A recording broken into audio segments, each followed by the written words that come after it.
everyone, and welcome to our fourth episode of the Unathletic. Just because he misses one. Yeah, I missed one, so third for me, fourth for these guys. We are at the Unathletic, and we are going to talk about what the world's most elite sportsmen should be doing. And in today's episode, we are going to cover the Premier League, which is the elite of the elite, and what they are doing, what they should be doing. We are three very unfit guys, as you can see. But we still go. You don't talk, bro. You don't talk, bro. The thing is that if Akshat says something, I will still. No, the thing is, I felt like from the moment we chose our name, this was going to happen in one episode or the other, and I'm glad that we got it out of the like you said, if Akshat said something, then it's fine. I once broke this bone. Pinky? Yeah. Because someone gave me MMA gloves and I thought that it's good, like I'm okay to punch a wardrobe, and I punched it just to show that look at the impact it can take. And I had a fracture. That's more a question on your stupidity rather than your fitness. No, but we are not going to be covering UFC, so listeners don't have to worry. Not for now. Yeah. Okay, anyways, let's jump right into this episode. We're going to cover the top top 5 for the Champions League. Of course, 1 and 2 is pretty much fixed, so let's not dwell too much into that, and we'll cover that for another episode. But we're going to go from Team 3 to Team 9 because the table is very, very compact, and at this point of the season, we can't say for sure who might finish in the top 5 Champions League places, take the 6th for Europa. The FA Cup comes into the picture as well for the next spot of Europa League, and then there's a Europa Conference. So the teams 3 to 9 are pretty much in like a roulette where each week it's going up and down, and we're going to cover these teams and see what chances that they have. We'll start with Akshat first. Akshat, Newcastle United off after a brilliant few weeks after winning their first trophy in about 60 plus years. Yeah. The stadium, St. James's Park, looks absolutely bouncing now. Yeah. They've gotten a really good manager who can take them to the next level. We've seen Eddie Howe do some pretty amazing things with that club. They've got the financial backing, and they have one of the hottest strikers, I would say, in European football right now, in Alexander Isak. Yeah. So, how have they done this season? Where do you think they stand, and how are they going to finish? I think you pretty much covered all the important points, right? Let's start with them getting backed. This all came about when there was a takeover of the club, and they had a lot more money put into the club.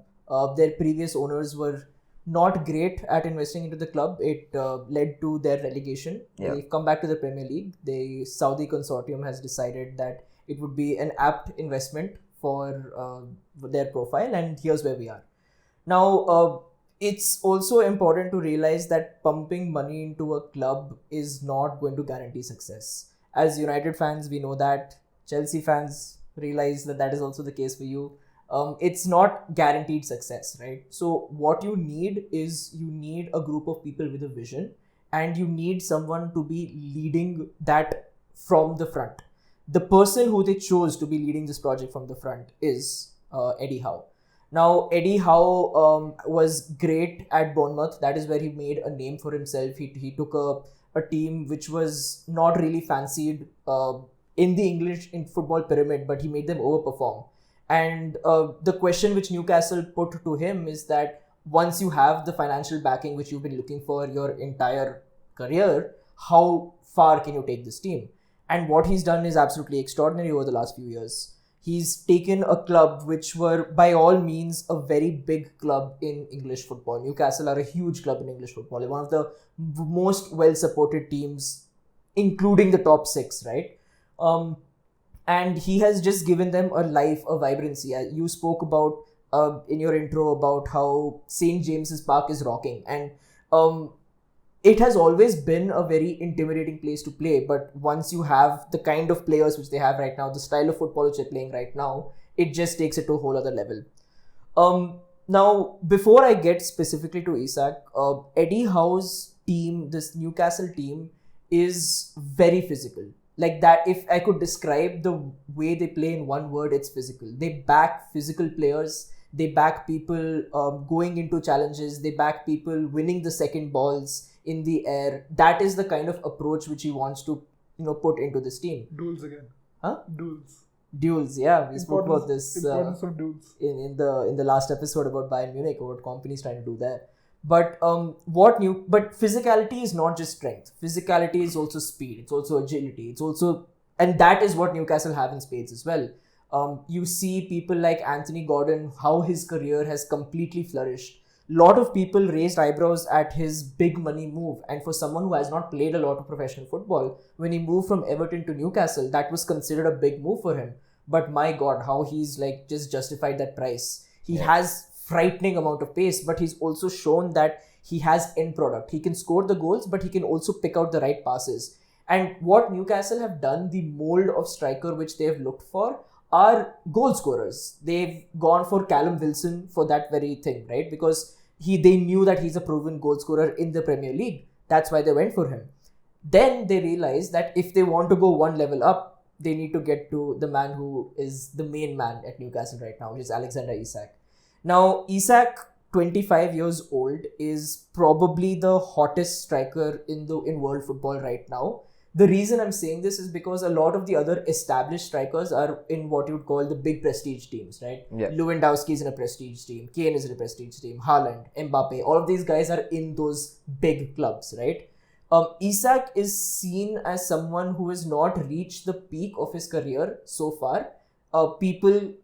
I personally think that he could easily lead the front line of a major club in the Champions League. Now, the question for Isak is he going to be that player who is going to stay at Newcastle until they become that club? Or is it going to be just, a stepping stone for him to move on to bigger things in the future? But he's got it all as a striker. He's a great dribbler. And you don't need someone who can dribble past 5-6 players. As a striker, you need to be able to dribble past one player, get enough room to get a shot away. Yeah. Right? He's got that. His natural finishing is just absolutely incredible. I don't want to bring this up, but that match against Arsenal, the goals he scored in that match.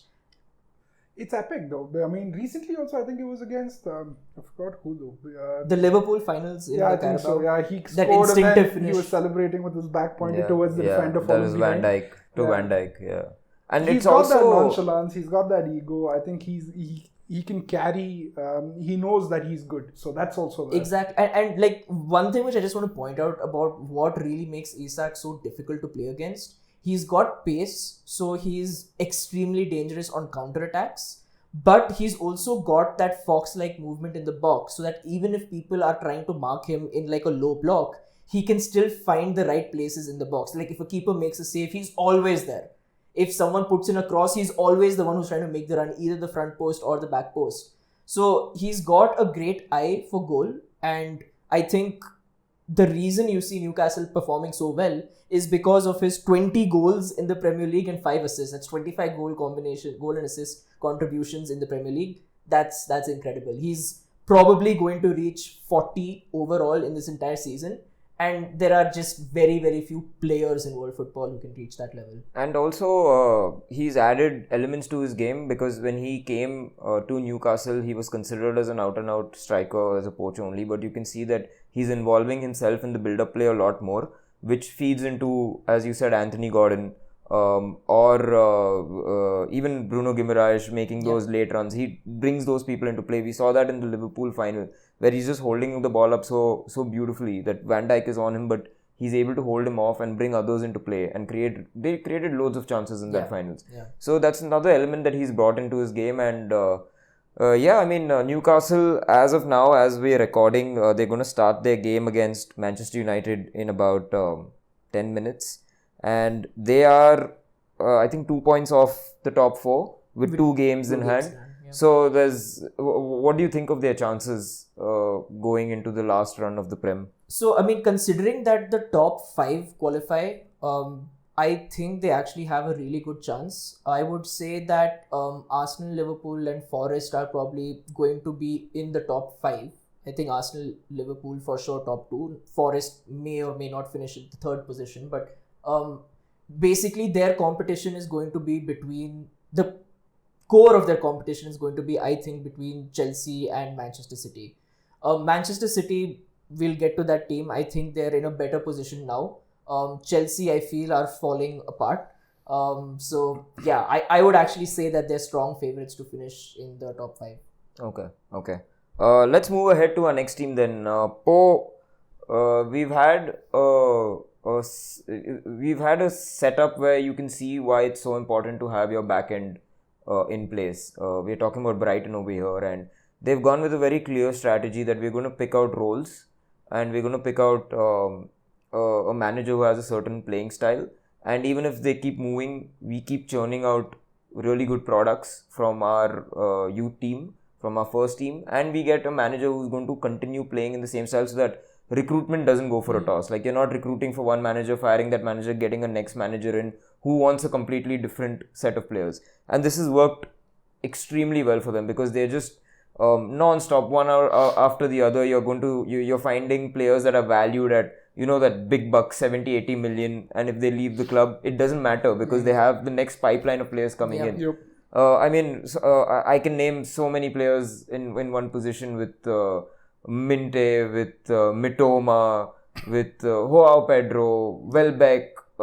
These guys can play anywhere in that front line, right, for Brighton. I mean, the name which you missed out is the one we thought would be the next big thing, Evan Ferguson, right? Yeah. He's not struck. He's not hit but the it's heights. not even like it's not even mattered to them. Yeah. So, how have Brighton done this season, and what do you think of their chances? So, as you said, though, Brighton for years together, they've been this team that have a perfect system in place in terms of how they're churning out talent, fresh talent every couple of years, and then managing to get big bucks out of those people and managing to get a profit also. So, this model has worked for Brighton and has stabilized them in, I'd say, like borderline top half of the league table, and sometimes they go to 11th and 12th as well. So I think it's a good place for them to be, especially for a club like Brighton. This season, though, has been a sort of a roller coaster ride for them. It's been twists and turns have been the motto of this season. So they, right from the get-go, they've been in the top half of this season. Actually, they've been in the top 10, but it's a roller coaster, as I've said. So just to give you some context, after the first 3 games, they were first in the league. After playing 13 games by the end of November, they'd gone defeated only twice. So they were still up there. But from then on, from end of November till start of February, they went on a 7-game winless run, 8-game winless run, if I'm not wrong. Yeah. They lost, which culminated in their loss 7-0 to Nottingham Forest, another team which we're going to talk about today. So it was completely unexpected. They went on a losing run and they couldn't stop the slide at that point of time. From then on, after that 7-0 humiliation, they've gone on another 6-game win run across all competition. They won everything there until they went and drew against City. I think there was it was a 1-1 game. So from then, this was the international break also. After they that. still played really good football in that City game as well. So they went into the international break in an ascendancy, but now they've been halted by 2 losses and a draw also. I think they lost to Villa and Palace, and then they drew yesterday to Leicester. Yeah. So again, the whole theme about the system of the season has been their inconsistency. There's right now 6 points of the top 5. I think Villa are in the 5th place right now, so they're 6 points behind them. But they're only 5 points behind 11th place. And 11th or 12th place, I think, is Crystal Palace, who are their bitter rivals. And another interesting fact, though, this season, they've moved on from Roberto De Zerbi, right? They've gotten Hudzelar this season. And he's the first manager in their history for the last 93 years who's lost both home and away to Crystal Palace this season. Damn. So it's a huge thing for them. They're their arch rivals, and then they end up losing both games against their arch rivals this season. And last season also, around the same time, they were in this particular position itself. They were in the top half, and then around the same points also. They ended up winning only 1 out of their last 7 games. They went on a very bad run, and because of which they ended up 11th, just 1 point off Crystal Palace. Hopefully this year they don't end up there.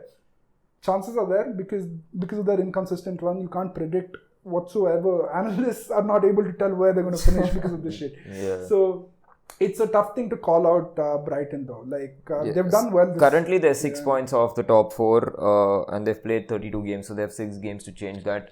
But as you said, because of the inconsistency, they might not be a team that's going to compete. In those top just positions. to go through their games, they have Brentford away, they have West Ham at home, they have Newcastle at home.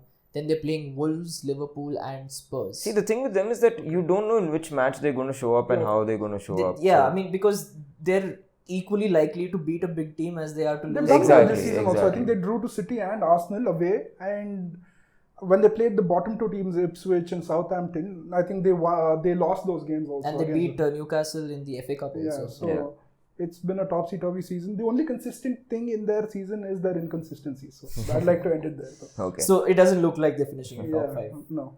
Okay, great. So I'm going to talk about the next team, which is Aston Villa. And last season, Sir Alex Ferguson was asked in one of the Sky Sports interviews that who do you think impresses this season? Yeah. And he said Aston Villa after they got thrashed, I think 3-0 4-0 to Newcastle. And everyone was just like, he's losing his marbles now. But he saw something clearly that most others couldn't see, which was the talent and the kind of detail that Unai Emery puts into his team. And why Aston Villa is an interesting case is because last season they tapered off towards the end, right? They were just not able to compete on all competition fronts because of the squad depth that they had. And that was something that Emery wanted to change this season very clearly. So in the January transfer window, they got some great reinforcements, right? If you're telling me that you've signed Marlon, Rashford and Asensio in a January transfer window, that's a big plus for any team, no matter where they're playing, what position they're in. Because these are 3 solid recruitments that they've added into their squad depth. And another thing that Emery has changed this season to reduce the kind of workload is that he's given more rest days and he's focusing more on his analytical and tactical breakdowns rather than actually doing it in training. So their training is very precise. They don't waste a lot of time. And they're spending hours and hours instead looking at video footage where, there have been certain cases where players have come and said that we've not sat that long in a meeting room looking at videos for 3 to 4 hours. Like, we're not used to it. Yeah. But Emery doesn't want his team to burn out in training and then not perform in the game. Yeah. So in training, what they're doing is basically walkthroughs. Like, they're drilled so hard in terms of where they need to be positioned that they just go on the training pitch and they don't even do full drills. They're just doing walkthroughs on where you need to be for that particular game, which space you need to occupy. And I think that's where the experience of having a manager who's played at the Champions League level really shows, right? Because Aston Villa have been able to take this deep into the Champions League. Yes, they're behind against PSG. Yes, PSG are going to go through, but it's still a remarkable run from their end, right? And just to your point, where last season they looked like they crumbled. Over here, what happened is that they looked like they might finish just about in the top half. And suddenly they've gone on a 4 game winning run, right? So I completely agree with you. I think that they were very smart in their recruitment in January to make sure that they don't run out of steam towards the end. They do have quite difficult fixtures in the running. They do. But they've put themselves in a good position though, because they're right now on 54 points, which is equal with Chelsea, who are in 5th place after Chelsea drew with Ipswich today. It's just a matter of how they can tackle those last games. So they will be playing their direct rivals in Newcastle. They'll be playing their direct rivals in Manchester City as well. So it's gonna come down to those games. Those are real 6-pointers for the Champions League top 5 spots. Yeah, but Emery is also he's been the highlight of the season for Aston Villa, and the way that they've been set up has been really good because they're playing in a very intricate way where they are. Centrally, they are the second highest attacking team after Chelsea, where they're trying to play as many vertical passes as possible. You have Digne on the left, who's giving an overlapping run and creating space, and whoever plays that inside forward role is usually playing as a number 10. He starts as a winger but plays as a number 10. So that's the model that they've set up and that's worked for them. But since Rashford has come in, now Rashford likes width. Yeah. So they've changed the system where they're giving Rashford width on the left-hand side and allowing him to go on the one-on-one runs. Jacob Ramsey is usually playing on that wing too, and he's the one who cuts in. But with Rashford, the system changes. So Emery is a manager who adapts to his players' profiles and his players' qualities as well. He's not that kind of person who's going to say that this is how I'm going to play football and you have to adapt or you have to die. He's trying to change the team's model best suited to his players, and very, very aggressive in how they go and find an opponent's weakness. So that's most of the video analysis that they do, that the next opponent that they're playing, how do we tackle this? Saw it in the Brentford game where Brentford loved to ping in the long balls to get Mbuemo or Visa into space, and they just completely blocked that off by playing a low block. Now, Aston Villa are not a team that play low block a lot. Yeah. But in that game, they decided to play a low block and play on the counter instead, and they won that match. Yeah. So, fixtures, yes, but there's a very astute manager in Unai Emery who can probably get 2-3 wins from these difficult fixtures. Yeah. Hey, let's move ahead to the next team. Akshat, you're wearing blue. I think this is a sign of what you're going to be talking about now. It's a blue tablet as well. Man. You're with the blue pins on the board. Let's move on to Manchester City and The sad thing is that I'm going to be talking about Chelsea also later. Both So of I'm that's really dark blue. But I'm considering my yeah, whole dressing yeah, sense wardrobe. right Wardrobe. We don't have a wardrobe manager yet, so if anyone wants to apply. But I just want to know, like, how have that team spent so much money in January Yeah. and gone probably digressed as a team since then, 100 million plus. I wouldn't say so. I think that they have improved since January. And the thing about City, and I'm taking this out because I have more research on my phone. The thing about City is that they started the season looking a shadow of their former selves, right?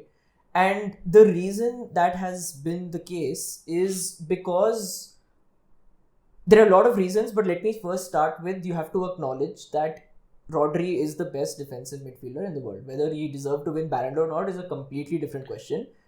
But the thing, okay, before you go on, Yes. I don't want to spend a lot of time here, but what I wanted to I point think out there's was, on Declan Rice plug no. coming I don't want to bring anybody else in to compare because Rodri is perfect for that system. In Yes. that City team, he is the And- glue and he is the one And who leads everything. I'm going to show exactly why, because you're absolutely right.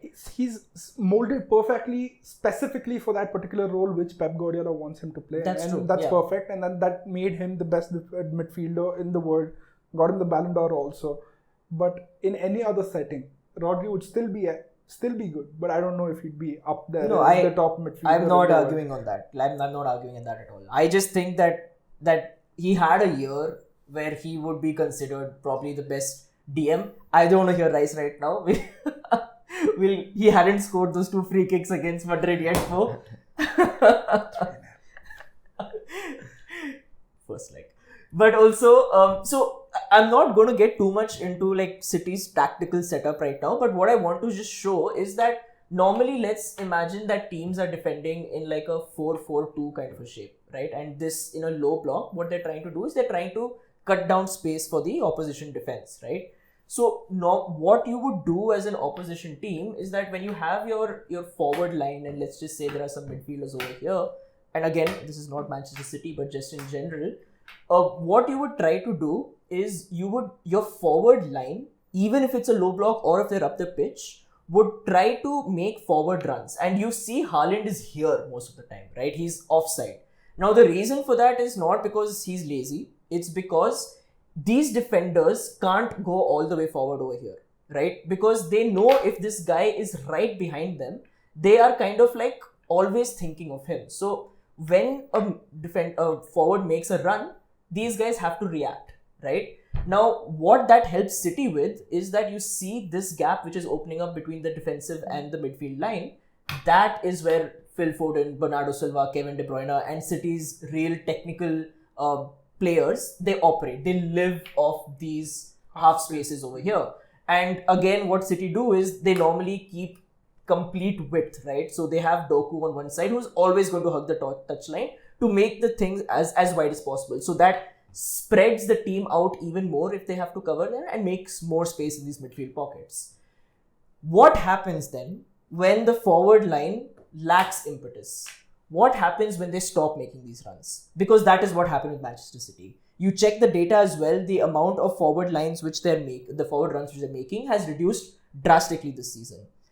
The reason that happened is because City if they push too many people forward, are now completely vulnerable out back. Now you've seen teams across the first half of the season and even the second half of the season completely exploit City's backline because they always had one insurance policy who was there to stop the attacks. That was Rodri. Tactical fouling was a big part of his game. He made more than twice the number of fouls than any other City player last season, in the 24-25 season. So he's very smart in the way he's positioning himself to make sure that if City do lose the ball, which is not often, they have like 64-65% possession, but when that's there, the direct threat of a counter-attack is blocked by Rodri. You remove this piece from the puzzle, and that is a big reason why City are now not able to commit so many people up front in those forward runs, because then you have opposition who are able to basically attack from the other side. Another red card for them. Now, the issue over here is that you need your forwards to, when you lose the ball, to be extremely aggressive in tackling and pressing the opposition team. That is another area where City have drastically reduced their output. Okay. Now I have this is going to take me to their January signings and how they have addressed exactly these issues, right? Now I've taken these few stats. These are percentiles stats for some of their forwards. Jack Grealish, for tackles in the attacking third, is in the 46th percentile of forwards. Okay. For dribblers tackled, 3 percentile. That's as bad as you can possibly be, right? In challenges lost, he's at the 79th percentile. You go forward and this new kid who they've got, Savinho, right? He is in the 40th percentile for tackles, the 43rd percentile for dribblers tackled, and challenges lost in the 77th percentile. Same thing if you go for Bernardo Silva. His numbers are 36%, 75%, and 41%. Who do they go for someone who's going to bring energy to their front line, both in the attacking sense and the defensive sense? The defensive sense is very important, right? Marmoush, same things, okay? 74th percentile, 91st percentile, 86th percentile. So he's not just a brilliant playmaker. He's not just someone who can get you a goal out of nothing. He's also a player who is extremely good at leading the front line so that number one, City, when they lose the ball, there's less threat of a counter-attack. Also, they've gone and they've bought defensive reinforcements to cover up. So they've got that Uzbeki kid, I'll never remember his name. I don't know why I'm so bad with names. But these are the kind of signings which they've gone and made to address these issues. And ever since that has happened, they have looked a little bit more secure and a little bit better. And this is the thing with City, is that when they see problems in their team, they fix it immediately. They do not wait. They do not care it's January. They saw a problem. They're like, our Champions League qualification is at stake over here. We need to act immediately. And they've gone ahead and done it. And that's actually something which has really helped them address those problems. Because there was a stage in the first half of the season where everyone was running through them. And even in the United game, which ended 0-0, which people are calling the most boring Manchester derby of all time, it's the exact same problem. In the 20th second, Garnacho made that run. They lost the ball. Nobody was able to cover the person who had the ball. And the ball was played behind, and Garnacho got on the ball and all should have done a lot better. Didn't he? I can't even say he almost scored. But that is the kind of goal which City have been conceding time and again. Yeah. So Pep Guardiola in that Manchester derby, because United are so good in counter-attacking, in attacking transitions, and City are lacking in defensive transitions, he went and he actually told the City guys that, you know what, let's chill a little bit. They didn't make runs behind the Manchester United defense because they're like, let's stay a little bit more compact this game. So he's actually scared of United that game, which I found very interesting. But yeah, that's why City were not good, why the January signings have addressed what they were not good at, and why they have improved a little bit since. They are coping much better though. Yeah. So seems like they have addressed, like you said, most of their problems there. Just want to add something over here is that this is not in City, just City specifically, but Guardiola in general. His midfielder, especially the position that Rodri takes up, he needs a very specific skill set, which in Spain they called La Pausa. And the best example that I can give is Xavi, who was the epitome of the skill set. And a lot of it, his Barcelona team revolved around Xavi. Now, La Pausa is basically taking a second or two to make a little bit of adjustment in your positioning so that you can play the ball out safely to a person when you're getting pressed. Yeah. So it is only in that situation where someone is pressing you that you take a second or two to adjust your body Like- position and play the ball out wide. If I had to show that, right? Like now, let's say that this defender over here is covering the pass to this guy over here, right? Yeah.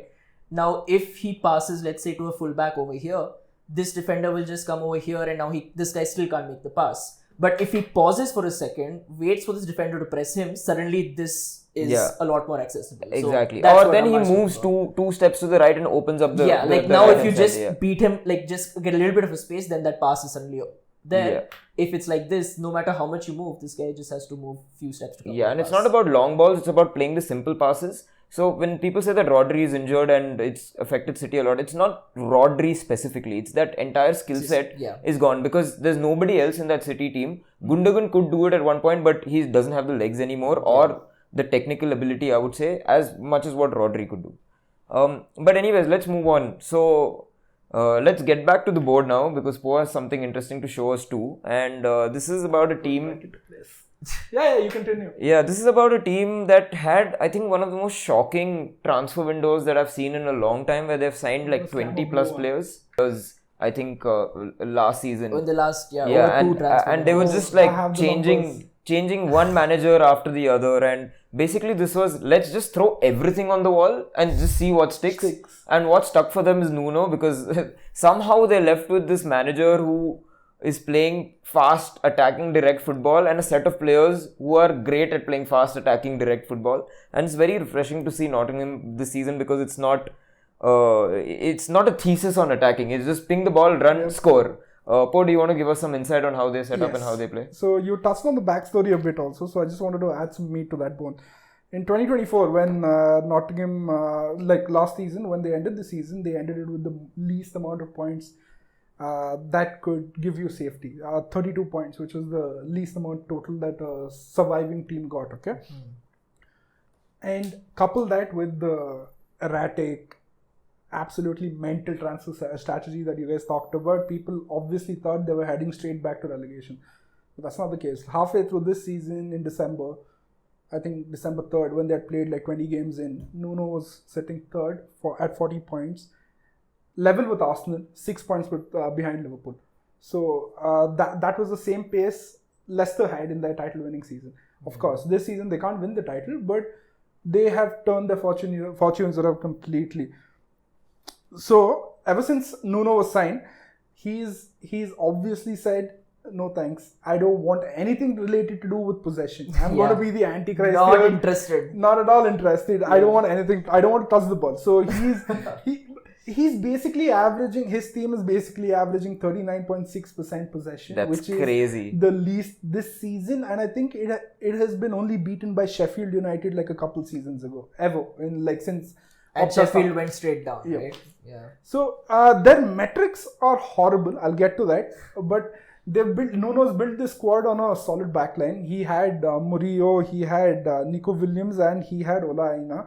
He's added a player called Nikola Milenkovic, who's given them incredible aerial ability, which they severely lacked before. He's a huge bloke, 6'4" in height, and he's led that defense and that team to have the least amount of goals conceded from set pieces, right, as well as just fall short behind set piece FC in terms of the number of goals that they've scored. So you all Which know, team is that? I don't want to bring it up. Everyone knows about it, and it's a good thing. Which team do you support? Arsenal.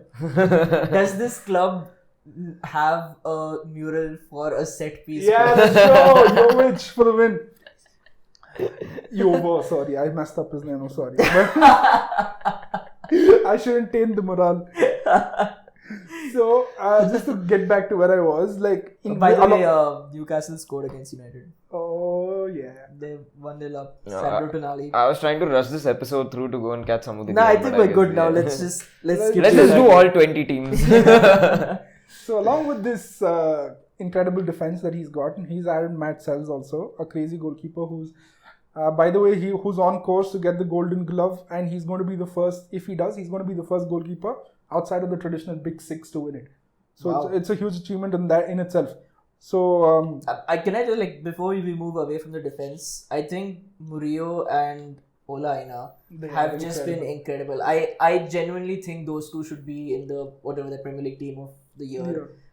Ola Aina for sure is a lock He's in there. for He's me. up there. He's just been amazing. He's so good at everything. He's like a complete proper right back. None of this. He needs to be able to cross the ball from halfway line. He's really good at his feet. He's really strong in the tackle. He's excellent in his athletic ability in charging up and down the pitch, covering back the space. He runs a so lot.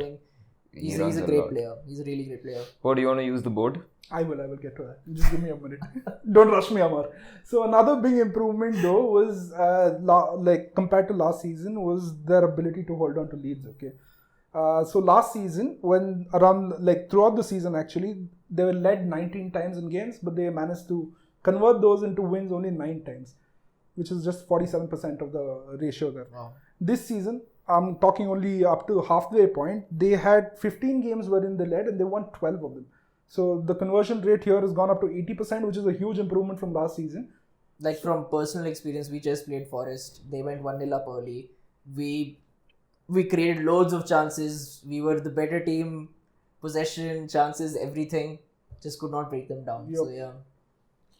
So I'll get to the board now. Okay, so they play in this traditional 4-2-3-1 formation with Olaina here, your Murillo and Milinkovic here, and who's this again? Okay. Shit. I'm sorry. Okay, the left back here. Okay, and they play with Ryan Yates and Anderson here. The front three is incredible. Like the front three behind Chris Wood here is incredible. Elanga, Gibbs White, and Hudson-Odoi, and then Chris Wood here. Okay. So what happens in this 4-2-3-1 is they stick to this formation. In possession, these 4 are up front here. These 2 are your engine and your. They're the heart of the team. They'll give you the intensity. They'll give you the pressing. They'll give you the ability to win balls also. So these 2, they firmly sit in front of the defense and do not move position, by the way. So that's one of the great things about this team is defenders are meant to defend, attackers are meant to attack. None of that bullcrap about total football, no interchanging positions. What we spoke about Inter last week also is completely out of the window here. So in defense, they fall into a mid block. And these 4, anything about normally a mid block is that beyond the halfway point, the entire team is stationed here, and as soon as the opposition get to the middle third here, the front 3 or 4 also squeeze in, the bottom, the back 4 also squeeze up, try to constrain position and space. So there's no space in between the lines basically when they're all But what Nottingham do is these 6 they stay firmly here, they don't move up, and these 4 are up here at the halfway line.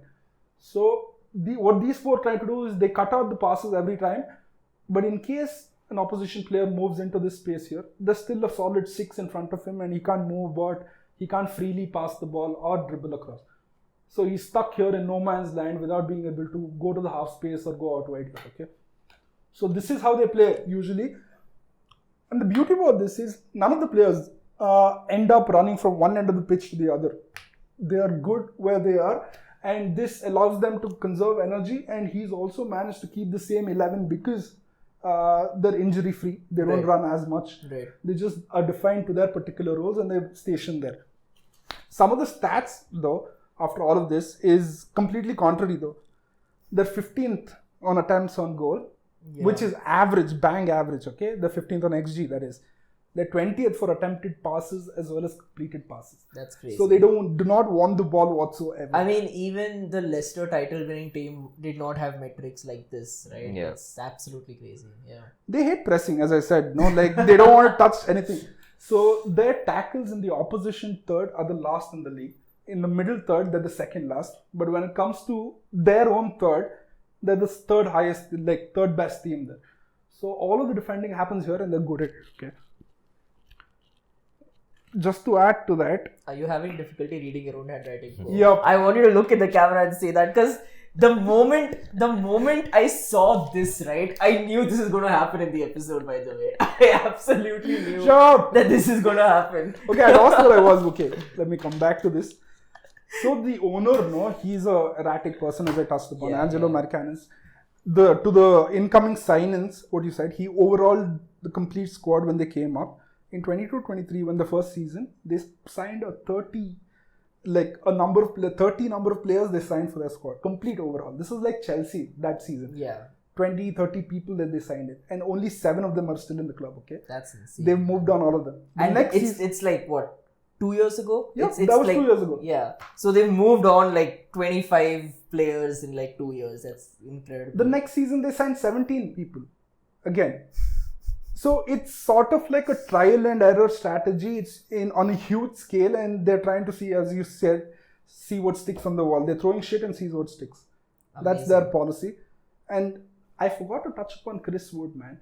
What a season he's having. He's been sent from the footballing heavens to spite and smite XG, the whole concept of SG, and anybody who follows it. I'm very happy about this though, because he has attained an XG of 9 this season, managed to score 17. And this is as of like I think 3 weeks ago or 4 weeks ago. So that's like 100% more than what data tells. Obviously, like XG tells that these are outliers and then they'll come back at some point. But who cares about that now? Like if he manages to get them to Europe playing like this, that's a win-win situation. And I think like that's also one thing we should be clear about, that we've been talking specifically about the top 5, but it's very unlikely that Forest are going to drop to 9th, meaning that they are going to get European football, which for a team like Forest is huge. Yeah, massive. But I think they're going to stick to 3rd though. Like after all of this, the season that they've had, and Nuno been like managing the team very specifically and ensuring that the entire team stays fit and intact, I think they're going to go through to the Champions League, staying at 3rd. And let's not forget that they're in the FA Cup semis as well. So yeah, that's another backdoor route. Anyway, let's move on. Akshat, another team in blue. A similar strategy, trying to buy as many young players as possible and seeing what works out. I don't know, you said it's controversial, but I said that a lot of the signings are not Maresca signings, but they're Chelsea signings in general. Yeah. There have been issues about not having enough space in the dressing rooms. All of that's gone on. They started off the season really well under Maresca. But now I think Chelsea fans are starting to realize that the football that they're watching is honestly quite boring. Yeah. And they've sort of tapered off over the last couple of months. Yeah. What has happened to Chelsea and how have they played? Before you start, the moment it started to fall off for Chelsea, I hope you all recognize it. The moment is when Maresca came out into the press conference to say that we are not here to win the title, we're not to contend the title. And from that moment on, it's been. But I mean, he was right about that, right? I mean, he was proven right after. You don't come out and say that. He knew what he you was have a looking team at. which is flying, I don't think you say that. I don't think you put limits as to what they can think they can achieve. You divert the question, you don't answer to that point, and you never say that, like, we are not there. Yeah, like, for example, when someone asks the Arsenal manager, you just run away from there, right? Yeah, that's what happens. That's the you can. That's the best.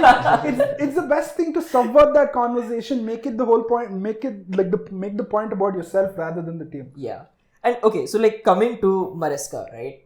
I think you put it pretty well that in the start of the season, probably up till even November, December, Chelsea were looking like the team which is going to challenge Liverpool for the title, even more than Arsenal, because Arsenal took some time to get going, and Forest nobody believed would be anywhere near this position they are today. So that was how good the start of the season was. I remember this crazy game they had against Wolves, where I think they did like some 5. Yeah, that was a great game. Yeah, that will go down like as a Premier League classic. Exactly, Yeah. and I think that game kind of shows the potential of what this Chelsea team was, right? Why has it all gone south? I have 3 reasons why, basically. Number 1, you have to acknowledge that they have had key injuries in key positions. I would say for Chelsea fans as well watching, Fofana and Lavia, these 2 people were very important for Chelsea. Now, Fofana, because he added a lot of physicality in their defense, and with him, Colwill was a lot better as a player. But now, Colwill is being paired with Chalobah for most of the games. And Chalobah was someone who Chelsea tried to ship off. They realized that, we need a centre-back. And then they got him back. Wasn't he loaned out? He was loaned out and he was brought back, right? So that centre-back pairing does not complement each other as well as Colwill and Fofana did. And that was one, I think, key aspect. Lavia, he brought this entire Chelsea team together. because what would happen is you could then pair Lavia and Caicedo together, giving Enzo more of a forward role, someone who can go forward, right? Now, while Caicedo is good in reading the game, intercepting passes, knowing when to press and all of that, he's not that good in duels, in physical challenges, right? Importance, bro. It's supremely important, especially in a physical league like the Premier League, right? And when you take your two most physical people out of that spine, it is then putting that responsibility on people who are not that good at it. So trying to force Caicedo to be that physical beast who's going to win the second ball, who's going to compete in the air and all of that, he's a decent tackler, but who's going to brush off people and try to win the tackles. He's not that, right? Lavia is a lot better at that. So that has then caused Caicedo to need a little bit more help in midfield, which has caused Enzo to not go as front as he used to. So there's been a knock-on effect of these two injuries. And of course, most recently, they have just been absolutely struggling for goals. They have had a lot of injuries on this front also. Of course, Jackson is the most important injury over here. But even the Guiu guy... Mark. We'll just call him Mark. Mark is also injured, and they're having to force... I can't believe they're forcing Nkunku to play as a number 9, but that's where we are But, as Chelsea. I mean, right? He was bought in as a number 9. Like for Red Coming to Red that. Bull, I think he did play there. No. No? He not didn't. exactly. He That's played. what I'm He coming. played almost as a centre forward, like just behind the 9. I would say that he was the... I'm not calling him as good as this player, but he was similar to Dele Alli for Spurs, similar to Wayne Rooney for this thing, where it's not a number 9, it's not exactly a second striker, but 9.5. Just yeah. off the 9. yeah, like Like he's you a see number the 10 9, who goes a little bit more into goal scoring, right? Yeah. And he was absolutely deadly in his previous club. So that's reason number 1. They have injuries. We have to acknowledge that affects any team, right? Second is Maresca.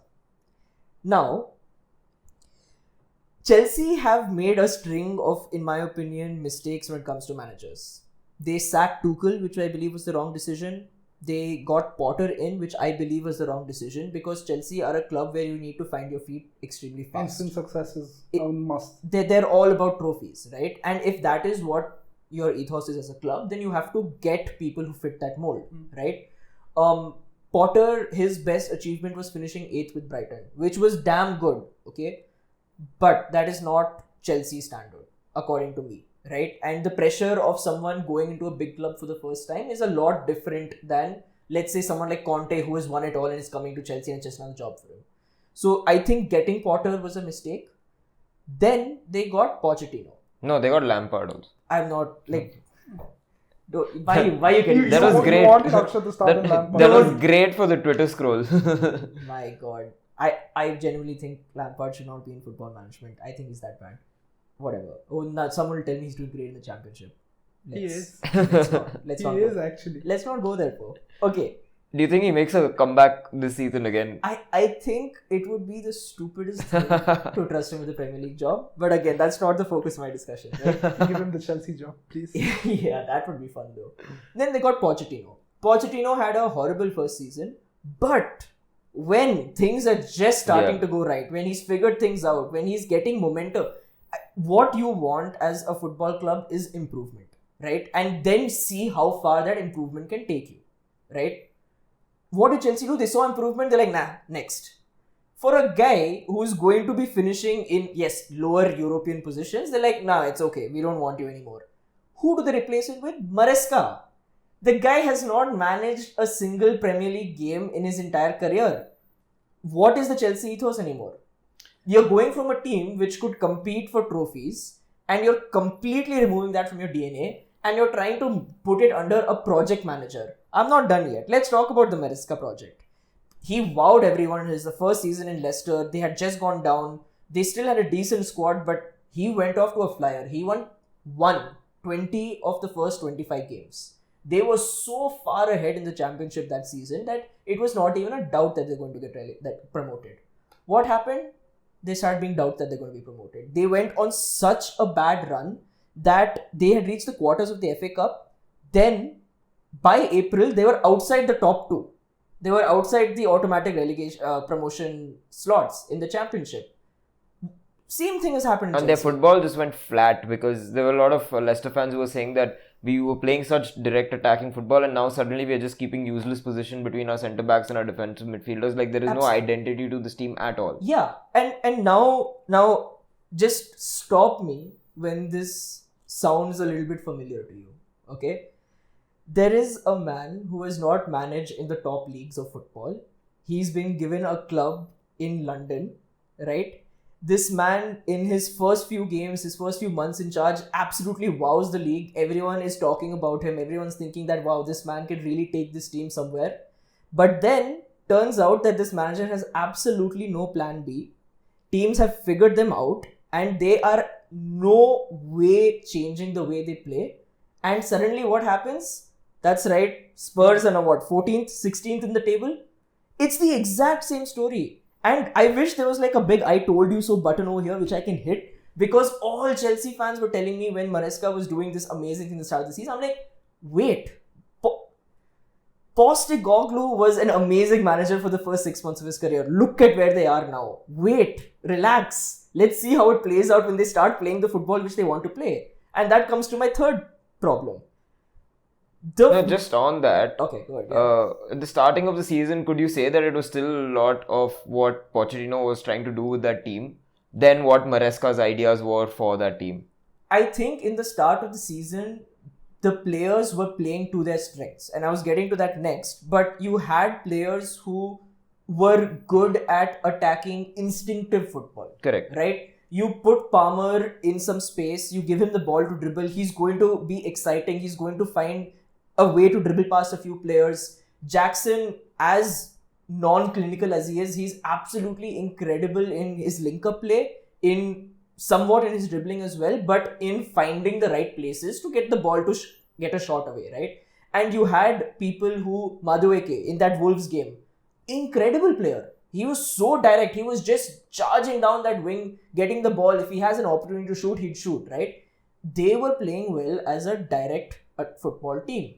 Enzo Fernandez was getting the ball in typical number 8 positions, and he was finding these people, right? That is what the team looked like they were good at. Then, now my question is that you have a team which looks to be good at direct football, and you've got in Maresca, who averaged, I believe it was 63% possession with Leicester last season, who wants a slow, controlled, build-up, very structured kind of way to play, right? What is this transfer strategy here? What is it? Like, you are getting young players, fine. Like, their whole thing is that we're going to get 15 of what we think are the most exciting young players in the world. If 5 of them click, we have 5 world-class players who are going to be the spine of our team for 10-15 years in the future. We're going to win it all. They have no other choice. Contract. Yeah. Yeah, basically, right? So, I see that that's the plan from the boardroom, right? But it doesn't work like that. Players just don't become world-class. They become world-class when they're coached. Players have to be in a system which makes sense, where they complement each other. That's not happening in this Chelsea team whatsoever. That if you take out 1 or 2 people from the squad and suddenly they don't look like they're able to find each other and not able to get the fluency anymore, that's not the way this works. So I'm just going to, just a few of these things, right? Now, let's say Sancho, let's talk about, I'm not going to talk about how shit he is, but just from a business perspective, right? You got Sancho in as a loan for an obligation to buy, right? So now what do you think? You think that, okay, he might be good enough for me to play in a slow, build-up, careful, possession-based football team. Has Sancho ever played in that? Why do you think he's good at that? If he's not, then you say that, we can just pay some money and then he'll send him back to United. That's shit for United fans. I get it. We don't want Sancho. But as a Chelsea fan, you are paying for a player not to play at your club. That's horrible business. What are you guys thinking about? You get people like Nkunku, we've spoken about that. Where does he fit in this team? They try to play him out wide. Nkunku, you're wasting a guy like Nkunku out wide. You've got in Pedro Neto. Pedro Neto is good at what? Wolves, counter-attacking team. Sit back the entire time, go on pacey runs, put the crosses into the box. That's not Maresca's football. Why do you buy Pedro Neto? They bought in Joao Felix, sent him off on loan. They bought him for I don't know how many millions. I've lost count of how much they spent. They sent him out on loan now because he's not fitting the system. What are these guys doing? So I think for Chelsea, it's the boardroom is not seeing it as we need to fill a left winger's role, we need to fill a central midfielder's role, but they are just looking at resellable assets. that we're getting this guy. He's a big name. If he plays well for us in 3 years, maybe we can sell him for 150 million. See, like, that's all well and good, right? But I am right now talking from a purely football perspective. I get what you're saying, but from a purely football perspective, just does But not make sense. I'll tell you why that doesn't work either. Is because all these players that they're buying are not for cheap amounts. Yeah. They're still buying players 70, 80 million. They spent, I think, 120 million on Enzo. They spent 100 million on Caicedo. They've spent 100 million plus on Felix. They've spent 80 million on Fofana. So it's not like, okay, I'm going to get players for like 10 million, and if one of them hits 150 million transfer, we're good, we're sorted. Yeah. No, you're getting 6-7 players, you're spending 100 million, and your football is such that none of them are worth that 100 million now. Yeah. What are you going to do? I mean, again, I don't want to get too much into accounting practices, but if you draw it over the length of a contract, basically. Yeah, we can keep that totally for different, another episode. Yeah, but like, your point is absolutely valid that none of these players are coming in and they're going to be going out at the same transfer value which they came in at. Absolutely right. Yeah. So my point to all Chelsea fans is that wake up, okay? You might be able to buy your way out of the situation like City did, but the path which you guys are on right now is not going to be good. I'll have another I told you so button moment when there are going to be protests against Todd Bowley maybe 5-6 years from now, when you're not winning anything because that man does not know how to operate a football club at this level. Wow, that's all a I'm gonna very say. pretty, like, it's a heavy closing, man. Like, how do we top this up? Can we do it with Fulham? Because Fulham are actually on a good run though. But... Okay, let's talk about Fulham, the last club in contention. Yeah, okay. So Oh, wait, just before we go out there, I mean, we haven't spoken about where Chelsea are on the table, and I just want to slowly, like, just touch on that right now. They're 5th level on points. United equalized. So they're 5th level on points with Newcastle and Aston Villa. Newcastle have a game in hand. Now, Chelsea, if I go through their matches, right, they are very good against teams in the bottom half of the table, very bad against teams in the top half of the table. I'm going to go back and just read out some of the results, right? They drew against Brentford, drew against Ipswich, won against Spurs, lost against Arsenal, right? Won against Leicester bottom half, then won against Southampton bottom half, lost against Villa. They lost against Brighton. They won against West Ham, lost against City. I can go on and on. Do you know the last time they beat a team in the top half of the table? Arsenal. No, they haven't. Arsenal have been like whooping Chelsea's ass for the last 3 or 4 seasons. It was 1st December. And this is all competitions, by the way. 1st December against who? Aston Villa 3-0, which was one of their really good games. But that was Jackson scored, Enzo Fernandez scored, and Cole Palmer scored. Like, they're 3 main guys up front. So who are they playing now? Out of the last 7 games or last 6 games, they have either 4 or 5 against the top half. Yeah, they have Liverpool, they have Newcastle, I think they have United. They as have well, but Fulham that as doesn't well. count. Their next Yeah. game is against Fulham, so that's a good segue, Po. Completely planned that. But yeah, they're playing Fulham, they're playing Liverpool, they're playing United, not top half. They're playing Newcastle and they're playing Nottingham Forest. Yeah. So that's a very, very difficult run of Yes, fixtures. it is. Yeah. Hey, let's move ahead and let's close with Fulham, Po. Yeah, we'll start with Fulham, but you didn't give your verdict on Chelsea. Are they going to finish there or no? In the top 5, I think they're going to win the Conference League, and that will take them to Europa. But I think they'll probably finish in the Europa League slots anyway, because Conference League, let's face it, is a little bit below their standards. Yeah. It's a trophy for Maresca. Okay. So Fulham, they're 8th in the league right now. 6 points behind Villa, and they have a game in hand. And this Marco Silva team is... Consistency is the key here. Completely different from the first team that we spoke about here.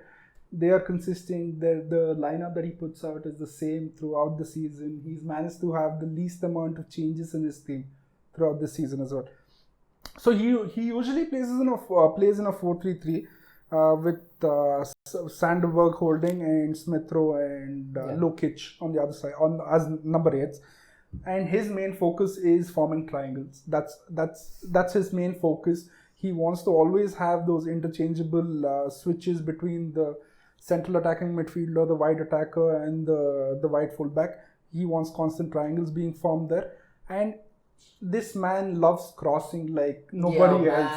This man loves crossing like It's the crux of the game though for him. And before I move on to the crossing part, he's very prominent on his left side focus.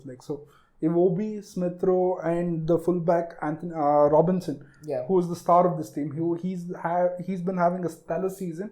Last season as well. Yeah, but this season he's got 10 assists only behind Salah, and coming from a left back position, that's insane. I did not know that. That's crazy. So left side prominent team, 41% of their attacks come right from there, and more than double as compared to the other flank. And just on that crossing point, their plan B in all games: chuck in Adama Traore, chuck in Raul Jimenez. Let's go. Cross to him. That's it. I mean, but the thing is, it's not just blind crossing though, apparently. So there's a lot of hours being spent on the training ground doing underlapping and overlapping runs. They're to add to this, they're top 20% in Europe's top 7 leagues for the most number of underlapping and overlapping runs they're doing. And this is the prime example of this is Mr. Robinson itself, who's going down the left wing it's nobody's business. He keeps running down there, and like you said, Adama from the other side, or Jimenez or Muniz up top are there to head it in or tap it in. So their attacking is it's sort of refreshing though, because the game has moved on from the crossing aspect is what I feel. So looking at City, looking at Arsenal now. So this is a refreshing aspect. And you are the flag bearer of what modern football should be. No, I'm not going to say that. What problem do you have with crossing? I'm saying I'm loving it though. Oh, okay. Come on, Amar, be more attentive. So, out of position, they're one of the best defenses in the league. They have Bassi and Anderson pairing up as centre backs for them. So what happens when they also sit in a mid block, and the centre backs are very fast in terms of they're nippy. They're up against the back of the defender, the attackers trying to nip the ball away. And when they do get it, Bassi ends up going on long marauding runs. And Anderson, man, he's such an underrated player. He is such a surprise signing, because Crystal Palace is a direct rival, plus it's a derby between both London teams, and such an under the radar kind of signing that they've just I just opened my FPL one day and I saw that Anderson has switched teams. I was like, when did this happen? Because he's really good, and he's that safe 4 to 4.5 million buys on FPL, which you just put in your team without thinking every single year, right? And I mean, left-footed centre-backs are quite, who are good on the ball, but he's are versatile. quite expensive. He's not just that, he's... Okay, no, I'm not going to He has the highest number of passes, long balls from defense. I was just he has that in him, I was going to say he has that Virgil van Dijk diagonal in him, but I thought that's an overkill, but you brought it up, so I'm okay. But that's his selling trait, I'd say, because he's very good at it and he thrives in doing that. And like I said, they play on a mid-block, right? 64% of their time is being spent on playing as a mid-block. And this is the second highest in the league, only behind Crystal Palace. Perfect. And Anderson, as I said, he has the highest number of long balls and accurate long balls in the league also. One other thing is they're the best team in terms of using their entire squad. 13 goals have been scored from players who've come off the bench, and this is the highest in the league right now. That's incredible. And he's managed to keep this entire squad, the crux of the team, intact without injuries. So they seem to be doing well. Hopefully they manage to get onto a European spot this season. And let's see from there where they go. Yeah, so we've covered all of the teams, and I just want to quickly go in a round, and I just want you to tell me what you think your 3-4-5 would be. Let's not get into 6 to 9, just 3-4-5. Akshat, you want to go first? You don't have to tell me why. We've covered the reasons. Just... Forest, City, Newcastle, or I think Forest, Newcastle, City. Okay, you're saying it in order, but you think Forest, City, and Newcastle are 3 teams that are going to finish in the championship? Yes, okay. I do. Yeah. What about you, Po? Forest are going to stay at third. I think 4th is going to go to Newcastle, and 5th is City. Okay. I think one thing about City is that they don't have any other game. They have the FA Cup semi-final coming up, but then that's the only other game left in their fixture. Right? Yeah. So they can focus directly on this. Yeah. Whereas Newcastle have had to go all the way till the end of the League Cup. Yeah.